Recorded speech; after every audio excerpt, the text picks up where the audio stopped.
Hello, ഹമിൻസ് cooking വേൾഡിലേക്ക് എല്ലാവർക്കും സ്വാഗതം.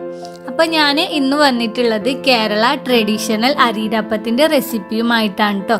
ഇത് പണ്ട് കാലത്തൊക്കെ നമ്മുടെ എല്ലാവരുടെയും വീടുകളിൽ മുത്തശ്ശിമാരൊക്കെ സ്ഥിരമായിട്ട് ഉണ്ടാക്കാറുള്ള ഒരു പലഹാരമായിരുന്നു. ഇത് ഉണ്ടാക്കി വെച്ച് കഴിഞ്ഞാൽ ഒരു മാസത്തോളം നമുക്കിത് കേടുകൂടാതെ കഴിക്കാൻ പറ്റും എന്നാണ് ഇതിൻ്റെ ഒരു പ്രത്യേകത. വളരെ എളുപ്പമാണ്, ആർക്കും തന്നെ വളരെ പെട്ടെന്ന് ഉണ്ടാക്കിയെടുക്കാവുന്നതേ ഉള്ളൂ കേട്ടോ. അപ്പോൾ എല്ലാവരും ഈ വീഡിയോ ഒന്ന് കണ്ടു നോക്കുക. നിങ്ങൾക്ക് ഇഷ്ടപ്പെടുകയാണെങ്കിൽ ലൈക്ക് ചെയ്യാനും ഷെയർ ചെയ്യാനും മറക്കരുത്. അതുപോലെ ട്രൈ ചെയ്ത് നോക്കിയവരുണ്ടെങ്കിൽ നിങ്ങളുടെ അഭിപ്രായങ്ങളൊക്കെ കമൻറ്റ് ചെയ്യാം. പിന്നെ ചെറിയൊരു റിക്വസ്റ്റ് ഉണ്ട്, ഈ ചാനൽ ഇതുവരേക്കും സബ്സ്ക്രൈബ് ചെയ്യാത്തവർ കണ്ടുകൊണ്ടിരിക്കുന്നുണ്ടെങ്കിൽ പ്ലീസ് എൻ്റെ കുഞ്ഞു ചാനൽ ഒന്ന് സബ്സ്ക്രൈബ് ചെയ്തേക്കണേ. അപ്പോൾ ഞാൻ കൂടുതൽ പറയുന്നില്ല കേട്ടോ, നമുക്ക് നമ്മുടെ റെസിപ്പിയിലേക്ക് പോവാം.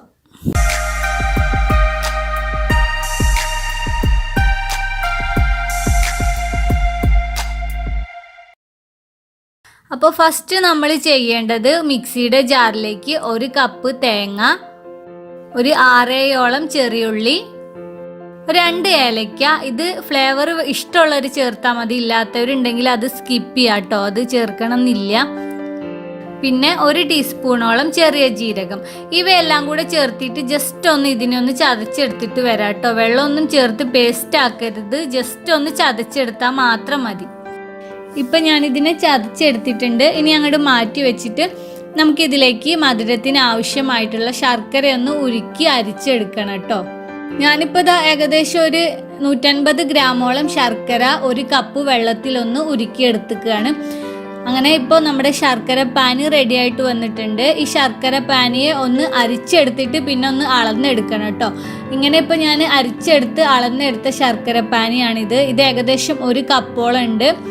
ഞാനിപ്പോൾ അരീരപ്പം ഉണ്ടാക്കാൻ പോണത് 1 കപ്പ് അരിപ്പൊടി ഉപയോഗിച്ചിട്ടാണ് കേട്ടോ. അപ്പോൾ 1 കപ്പ് അരിപ്പൊടി ആണെങ്കിൽ 1.5 കപ്പ് വെള്ളം വേണം നമ്മൾ എടുക്കാൻ. ആ വെള്ളം തന്നെ നമ്മൾ അളന്നെടുക്കുക എങ്ങനെയാന്ന് വെച്ചാൽ ശർക്കര പാനി കൂടെ ഉൾപ്പെടുത്തിയിട്ടാണ് കേട്ടോ 1.5 കപ്പ് വെള്ളം അളന്നെടുക്കുക. ഇതിപ്പോൾ ഞാൻ 1 കപ്പ് ശർക്കര പാനി ഉണ്ടായിരുന്നു, അപ്പോൾ 1/2 കപ്പ് വെള്ളം കൂടെ ഇതിലേക്ക് ഒഴിച്ചു കൊടുത്തിട്ടുണ്ട്. ഇനി നമുക്കിതിലേക്ക് 1 ടീസ്പൂണോളം എള്ള് ചേർക്കാം. പിന്നെ മധുരം ഒന്ന് ബാലൻസ് ചെയ്യാൻ വേണ്ടിയിട്ട് കുറച്ച് ഉപ്പും കൂടെ ചേർത്ത് കൊടുക്കാം. ഒരു 1/4 ടീസ്പൂണിലും താഴെ ഉപ്പാണ് കേട്ടോ ഞാൻ ചേർക്കുന്നത്.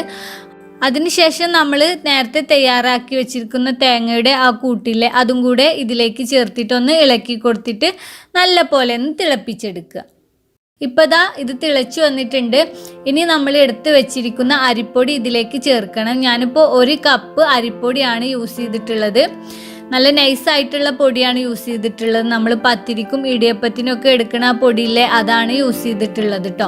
അതും കൂടെ നമ്മൾ ഇതിലേക്ക് ചേർത്തിട്ട് നന്നായിട്ട് ഇളക്കി മിക്സ് ചെയ്യുക. ഇതിങ്ങനെ ഇളക്കി മിക്സ് ചെയ്യുന്ന സമയത്ത് തീ പറ്റ ലോ ഫ്ലെയിമിലേക്ക് കുറച്ച് വെക്കുക. എന്നിട്ട് നന്നായിട്ട് ഇളക്കി ഒന്ന് വെള്ളമൊക്കെ ഒന്ന് വറ്റി വരാൻ വേണ്ടിയിട്ട് വെയിറ്റ് ചെയ്യുക. നമ്മൾ പത്തിരിക്കൊക്കെ പൊടി വാട്ടൂലേ, അതുപോലെ തന്നെ കേട്ടോ. ഇപ്പോൾ ഇതാ കണ്ടോ, വെള്ളമൊക്കെ വറ്റി ഇതെല്ലാം ഡ്രൈ ആയി തിക്കായി വന്നിട്ടുണ്ട്. ഇനി നമ്മൾ ഫ്ലെയിം ഓഫ് ചെയ്തിട്ട് ഇതിനെ ചൂട് പോവാനായിട്ട് മാറ്റി വെക്കുക. വേറൊരു പാത്രത്തിലേക്ക് മാറ്റുക കേട്ടോ. അതിൽ തന്നെ വെച്ചുകൊണ്ടിരുന്നാൽ ചിലപ്പോൾ ഇതിൻ്റെ അടിവശം കരിഞ്ഞു പോവാനായിട്ട് ചാൻസ് ഉണ്ട്, അപ്പോൾ അത് ശ്രദ്ധിക്കുക. ഇങ്ങനെ മാറ്റിയെടുത്ത മാവിനെ ഇളം ചൂടോട് കൂടെ തന്നെ നമുക്ക് നന്നായിട്ടൊന്ന് കുഴച്ചെടുക്കുക കേട്ടോ. കയ്യിൽ ഒട്ടിപ്പിടിക്കുകയാണെങ്കിൽ കയ്യിൽ അല്പം വെളിച്ചെണ്ണ ഒന്ന് തൊട്ട് കൊടുത്തിട്ട് നന്നായിട്ടൊന്ന് കുഴച്ചെടുത്താൽ മാത്രം മതി. ഇങ്ങനെ കുഴച്ചെടുത്ത മാവിനെ നമുക്ക് കുഞ്ഞു കുഞ്ഞു ബോൾസ് ആക്കി മാറ്റുക. എന്നിട്ട് അതിൻ്റെ നടുകിൽ നമ്മുടെ വിരൽ ഉപയോഗിച്ചിട്ട് ജസ്റ്റ് ഒന്ന് പ്രസ് ചെയ്ത് കൊടുക്കുക. എന്നിട്ട് ഈ ഷേപ്പിലാക്കി എടുക്കുക. ഇങ്ങനെ ഇപ്പോൾ ഈ മാവിനെ മുഴുവനായിട്ടും നമുക്ക് തയ്യാറാക്കി എടുക്കാം കേട്ടോ. ഇപ്പോൾ ദാ ഞാൻ ഇത്ര എണ്ണം ഇതുപോലെ തയ്യാറാക്കി എടുത്തിട്ടുണ്ട്. ഇത്രയൊന്നും അല്ല കേട്ടോ, ഇനിയും ഉണ്ട്. അത് വേറൊരു പാത്രത്തിലാണ്, ഞാൻ രണ്ടും കൂടെ കാണിക്കുന്നില്ല എന്നേ ഉള്ളൂ.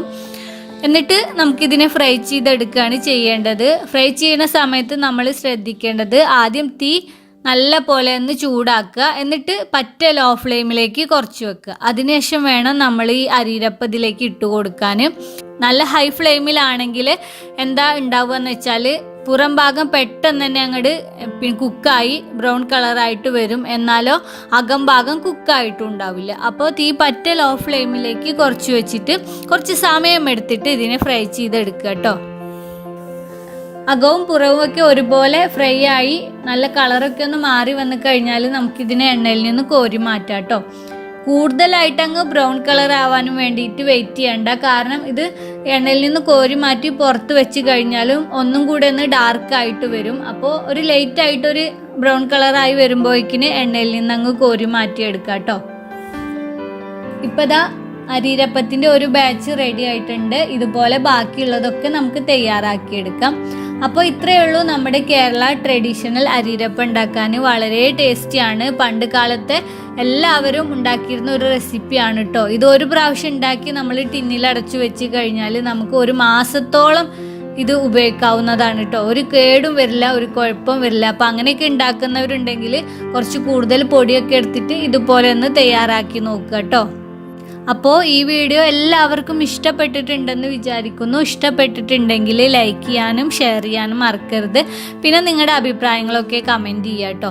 അതുപോലെ ഈ ഹമീൻസ് കുക്കിംഗ് വേൾഡ് ചാനൽ ഇതുവരേക്കും സബ്സ്ക്രൈബ് ചെയ്യാത്തവർ കണ്ടുകൊണ്ടിരിക്കുന്നുണ്ടെങ്കിൽ പ്ലീസ് ഒന്ന് സബ്സ്ക്രൈബ് ചെയ്തേക്കണേ.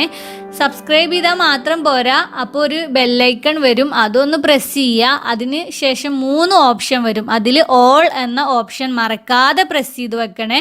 എന്നാലേ ഈ ചാനലിലെ പുതിയ അപ്ഡേഷനുകൾ ഉടനെ തന്നെ നിങ്ങൾക്ക് നോട്ടിഫിക്കേഷനായിട്ട് ലഭിക്കുള്ളൂ. അപ്പോൾ നമുക്ക് വീണ്ടും ഒരു അടിപൊളി റെസിപ്പിയുമായിട്ട് കാണാം.